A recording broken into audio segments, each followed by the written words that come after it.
Hello and welcome to the Daily Red, your lunchtime catch-up on all things Liverpool FC and your daily reminder that the Reds are Premier League champions. Say it with me. Say it with me. Premier League champions 24-25. It's a beautiful thing. However, one beautiful man, one of our champions, has departed. Kelleher has left Liverpool and signed in at Brentford. Great move for him. Genuinely think it's the perfect move.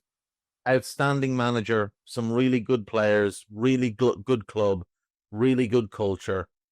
It's the perfect place for him to take the next step in his career, and I think he'll do really well there. Florian Wirtz, one of the players we are bringing in, and according to Lewis Steele, it's a matter of when, not if.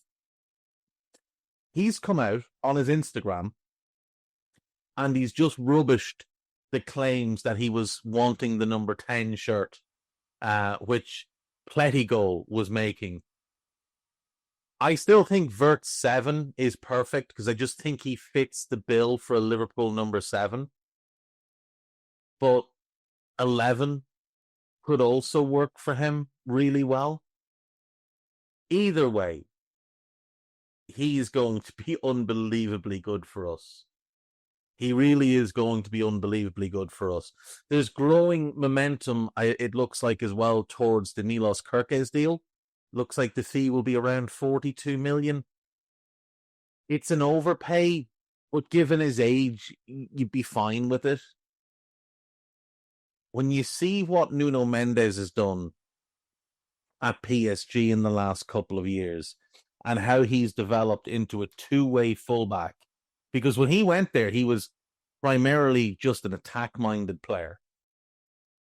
But over the last couple of years, he's become the best all-round fullback in the world.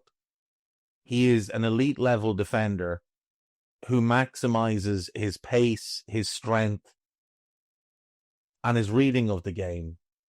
And then he still has plenty to offer going forward.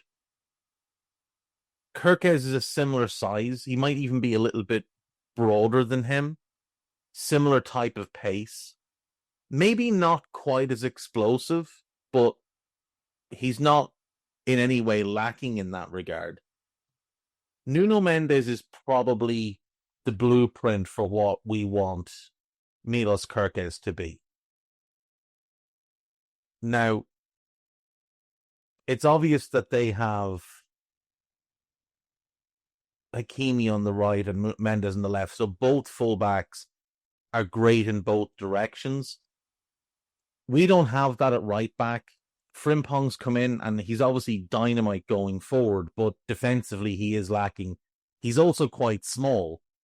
Whereas again, with Hakimi, he's another big, powerful athlete. Bradley's about the same height, but he's not built the same way. And he's not that same type of explosive athlete. So it may well be that, in 12 months, we might look again at the right back market and see if there's somebody out there who's developed into the type of player we're looking for. It wouldn't surprise me at all if someone like Michael Coyote, who's just signed for Brentford on a permanent deal, joined in January, if he was someone that was on a list somewhere inside the AXA, because he ticks a lot of the boxes. He really does tick a lot of the boxes for what you would want if you were looking to replicate Achraf Hakimi. But for this year, it'll be Bradley and Frimpong. There's definitely a lot more to come from both of them. Bradley in particular has plenty of room for development. There's enough green shoots there with him. His ability sort of between the boxes is strong. Defensively, he's got a lot of work to do. And in the final third, he gets into great positions, and we've seen him beat players and power his way into really, high caliber situations. It's just the decision making. If he gets his decision making up a level, then all of a sudden he becomes a completely different type of player. For right now, Bradley plays a lot on instinct. But if he can get himself into the final third and really gain a new level of composure and decision making, like that could be 8 to 10 assists a season just because of his ability to get into those positions. Now, it'll all depend as well on how much he plays, the injuries, the fact that we'll have Frimpong. My guess is Bradley starts the season at right back, but I think he'll be on a pretty short rope, and if Frimpong starts coming in and performing at a good level and Bradley's not hitting the right stride, then it'll go to Frimpong. But having the two of them does mean we'll probably rotate very heavily in that position. Whereas with Kerkez, I think he's more likely to be sort of an every game starter. This season he played all 38 games in the Premier League. Last season he played 28, but the games he missed were largely down to just rest and rotation. It wasn't injuries or anything like that. It's quite exciting to think of what they might be like going forward in tandem. Defensively, there'll be a lot of work to be done both sides, but when you've got Virgil and Ibu, you are a step ahead. But having those two bombing forward, whichever right back plus Kerkez bombing forward and providing real width, allowing Mo to play a bit more narrow, allowing the left-sided player, hopefully Florian Wirtz, to play a bit more narrow, should create new opportunities for us and should make us a little bit less predictable in the final third. A little bit less reliance on Mo to just conjure things out of nowhere. What else do we have? Alexis McAllister frustrated by Argentina omission. It's good news for Liverpool. It's great news for Liverpool. Like, I would very happily see Alexis not play at all this summer. Not being in the squad list infuriates me. Sometimes it's a question I ask myself every day. But I've had some issues throughout the year. It's not a major issue, a major injury. It's a minor one. But it's better to get rest before it gets worse. We have the World Cup very close. Exactly. So you take yourself out, have a nice relaxing summer. Don't do anything strenuous. Come back next season and give us another season like you just put in this past one, because he was unbelievably good. Absolutely outstanding football player. 35 million. You just don't find bargains like that very often anymore for a player of his caliber.